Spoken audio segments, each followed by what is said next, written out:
Yeah, so my name is Michael Tavani. I'm the founder of Switchyards Downtown Club in downtown Atlanta.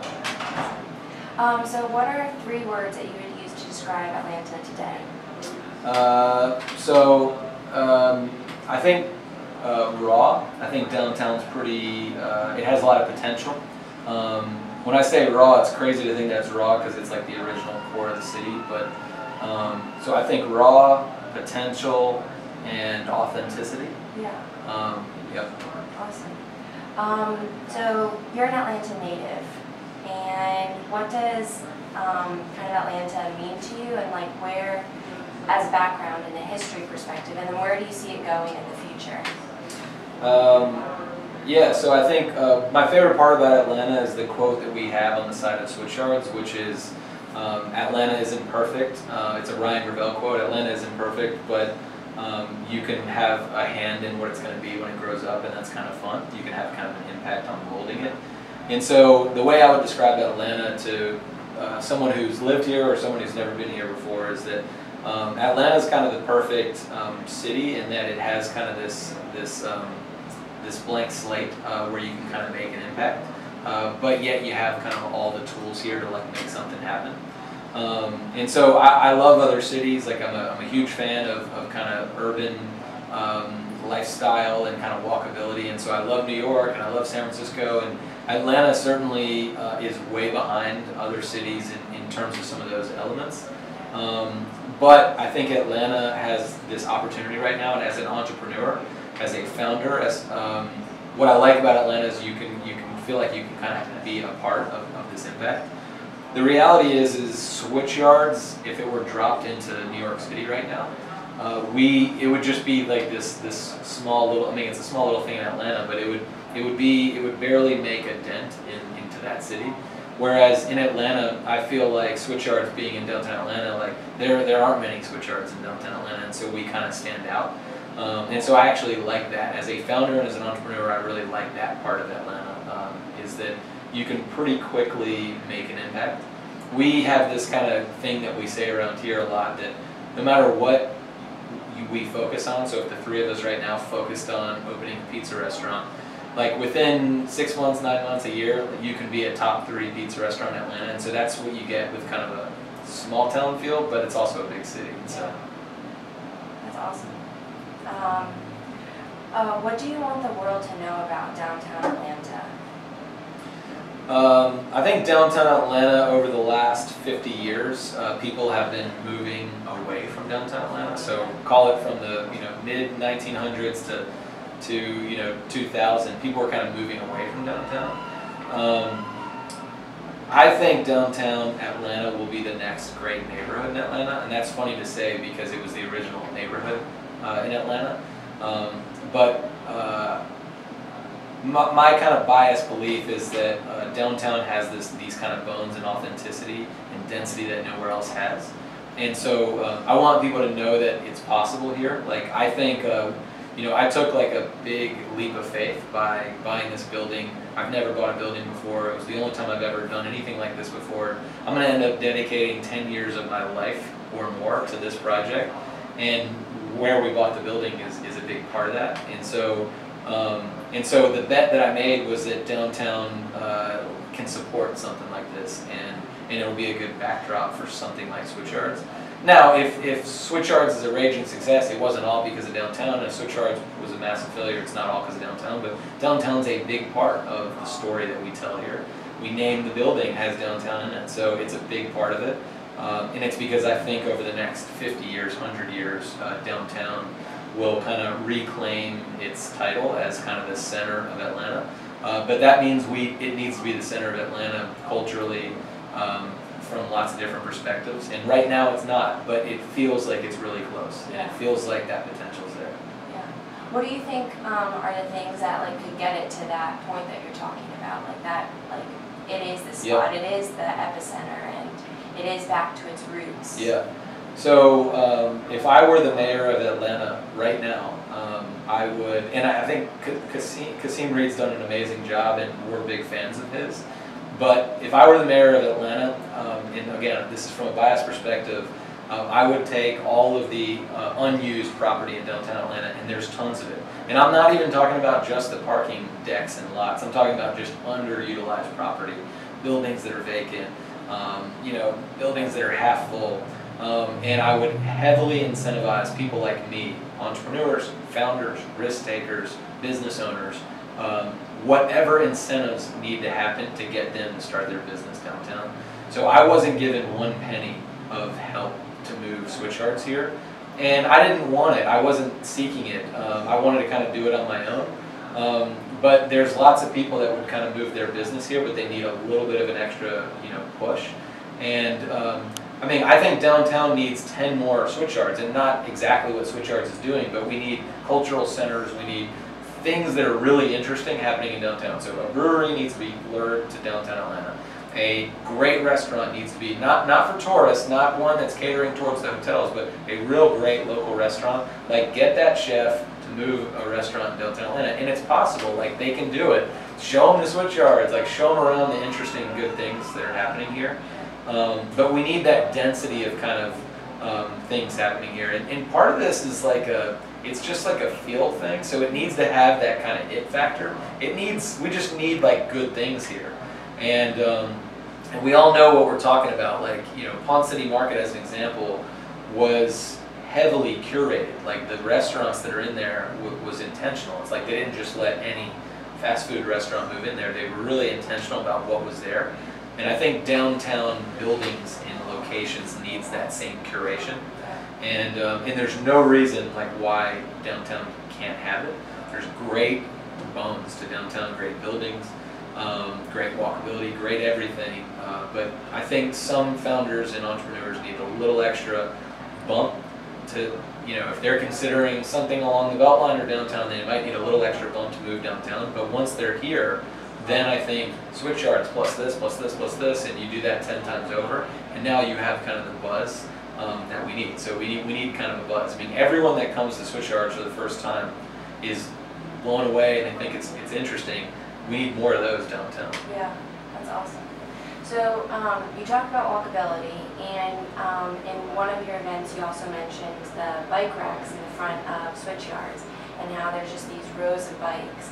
I was wondering, what's your commute of travel to Switchyards? Because on your website you also promote MARTA and public transportation, and I'm just interested, do you and the other members of Switchyards find these public transportation options helpful, such as the biking, the walking, or MARTA, and other things like that, or Yep. what's Yeah. your... So I would say about 25% of the members of Switchyards don't drive here, and so they take MARTA. The majority of that 25% take MARTA. Some people live downtown, a few people live downtown, they walk here. There's a bunch of bikes out front, and then a few people take Uber here full time. So roughly a quarter of the people are taking kind of alternative forms of transportation, not driving here. And then obviously 75% drive here. Quickly, I can't wait for the day when 0% of people are driving here, because that means these lots are turning into buildings and vibrant things. And so parking is one of these things that really gets me fired up, because you know, parking contributes to a lot of the problems here. And I actually think in some ways parking is too easy here, but then at the same time, like, we battle how hard, you know, or not how hard, how different it is to get to a downtown building than anywhere else. But I think a lot of that is because downtown's not all on the same page. So if downtown was just universally hard to get to from a driving perspective, but there were coveted things here, then people would find another way to get here. So the key is you got to have stuff that's good enough to get them here. So 345 members of Switchyards find a way to get here every single day. And this isn't, you know, traditional Atlanta suburbia where you have a gigantic parking lot right in front of the building. It's different. So that's a hurdle that an average Atlantan has to get over. Which means the bar has to be even greater. Like, the thing that they're coming to has to be even better. And so there's kind of a hurdle to get people here. I take MARTA here, and so MARTA's 2 blocks away, and it's, you know, I joke around nowadays with, like, you know, smartphones, it's an extra 20 minutes of Twitter or email or Instagram or whatever it is that you do. And so I'm grateful that I live near MARTA. Not everyone, if you don't live near MARTA, it might be a little tougher to do that. But MARTA is a great way to get here. But the reality is right now there's still a lot of people driving here. So we need more great things downtown to get people wanting to be here, and then people would feel better about about coming down here. Right. So Switchyards focuses on B2C, business to consumer products that are made in Atlanta. And how do you see this more so consumer products focus being tied into Atlanta, into downtown Atlanta? So you mentioned restaurants and I guess more so like not necessarily products, but do you see actual products being made and cultivated in downtown as well? A lot of what happens at Switchyards, there are some physical products that companies in this building are making, but a lot of it is they're not manufacturing them in this building. It's kind of the marketing and creative arms of these companies. Nowadays, all companies, whether you're a restaurant or you make a physical product or you have a store, use many elements of like technology and digital. So there's a lot of that happening here. Not every company in this building is like making an app and they're all kind of completely virtual. There's plenty of physical products, but the brand and the design is super important. I say this all the time. I mean, the most famous consumer startup in the world was started a few blocks from here. And so there's this kind of heritage in downtown of kind of consumer. And Atlanta has a great history of producing consumer brands. Over the last 15 years, Atlanta does not have a great culture around creating consumer startups. So we don't have a Snapchat that was started in Atlanta, or a Warby Parker, or an Instagram, or an Airbnb, or name your favorite consumer startup. And so I'm a consumer startup founder who wanted to create a physical building where people like me hung out that were focused on creating kind of brands. And so I think Atlanta has a great culture of creating brands. I think downtown has a great history of creating great brands. Like if you look at the list of companies that started downtown Atlanta, it's fantastic. But it's a pretty old list. And so over the last 10, 15 years, the list isn't as good. And if that list exists, it doesn't exist in downtown. And so we're trying to kind of bring that back to downtown. And so hopefully, the dream here is that we have a few winners.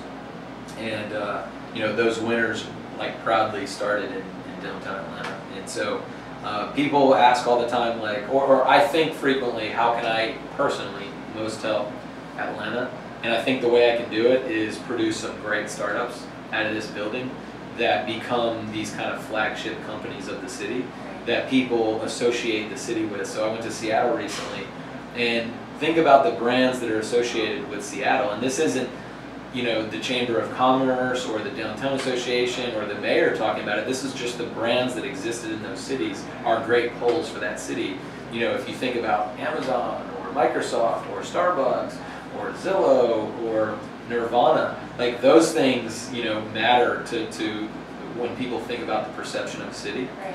And mainly what people think about is they think about brands. So there are a bunch of great businesses in Atlanta that have sold for a ton of money and made founders and employees a lot of money, but the brand is kind of not a sexy brand. And so in my biased view of the world is I think these sexy brands, consumer brands, are the ones that people associate with the city, and that's what consumer startups are. Yeah, that's great. Do you think what do you think and as well as maybe just talking with the other members at Switchyards, are the positive things that Atlanta has going for it, the things that I guess you can kind of hold on to now and just kind of keep running with? I mean, I guess it's similar to how you were able to buy a building in downtown Atlanta, how you compare that to New York, and how you said it would be much harder in New York because there's already a huge market for that, and how here in Atlanta you have this opportunity. Are there other opportunities that you think downtown Atlanta specifically has that that you could see it like growing towards in the future? So I think founders, pretty much all founders are wired in a different way, in that that you want to do something that no one's done before. You want to do something different. You see the world in a different way, and so in my mind, that's what downtown is. Downtown is not the most booming place for Switchyards to have moved. Like, we probably would have moved somewhere near the Beltline or Midtown. We would have moved somewhere else. But as a founder who sees opportunity, who sees like something that's about to hit. Now at the same time, you don't want to move into a part of town or an industry that has no chance. So you want to move into something that most people don't see, but you see, and it's going to turn. Yeah. And so that's what I think of downtown. I'm not the first person to have noticed this, but I was the first startup person. There's no startup activity in downtown. I used to say this all the time. I was doing startups for 10 years before Switchyards, and I never came downtown one time for a startup event. I don't know of a startup that was downtown. This is for a 10-year stretch of time. And so I first said I was going to buy the Flatiron building downtown, and that kind of kicked off this journey of looking for buildings. But I think we kicked off the downtown startup movement, and and we need a lot more work to kind of get others to come. But people dig this kind of what's going on downtown, but they need to be exposed to it. Yeah, that's awesome. Yeah. So just last question, what's your favorite place in downtown? So the easy one is Broad Street. I think Broad Street's a top place to eat lunch in the city. And I love the fact that mostly that block has been unchanged for 100 years from the building perspective. So that's probably number one. Let me think if there's any others. What's kind of cool is, and I say this on the tour all the time, there's 47 restaurants within 5 blocks of Switchyards. So everywhere I've ever worked in Atlanta, you have to you can walk to 1 or 2 places maybe, and then you have to get in a car to go somewhere else. In downtown, you don't have to do that. You can walk to whatever you want from a lunch perspective. But I notice a lot of founders do walks around the block. And walks around the block downtown just to clear your head are just better downtown than anywhere else. Yeah. Scout Mob's office was on the west side, and you're just kind of walking on this industrial stretch, and there's no one nearby. And so when downtown's really hopping, those kind of walks downtown are they're better than anywhere else in the city. Yeah. And then there's times when it's kind of quieter, but Broad Street's probably the best. Yeah. Yeah. Well, thank you, Michael, for your time, and thank you for the positive impact that you've had on downtown and on the startup communities in Atlanta, and your positive spirit that you've brought to Atlanta and some other areas where people might not have a positive spirit. So just want to thank you for that. Thank you for your time. Yeah, appreciate it. Just one thing quickly. Sure. I think Atlanta as a whole, there's something happening in the entire city, and I feel this exact same way about downtown too, but I think this will be a generation where we say Atlanta was here, and then it went to this kind of next level, and I sense this pride in Atlanta that I've never seen before, just in people wanting to wear Atlanta shirts, people wanting to wear, this is more than just a few people. There's this kind of pride right now, and I think that pride's gonna net some good results over the next 20 years. So I'm not going anywhere, and I think it'll be exciting to kind of watch this next generation of Atlanta do some interesting stuff. So thanks. Thank you. Yeah, thank you.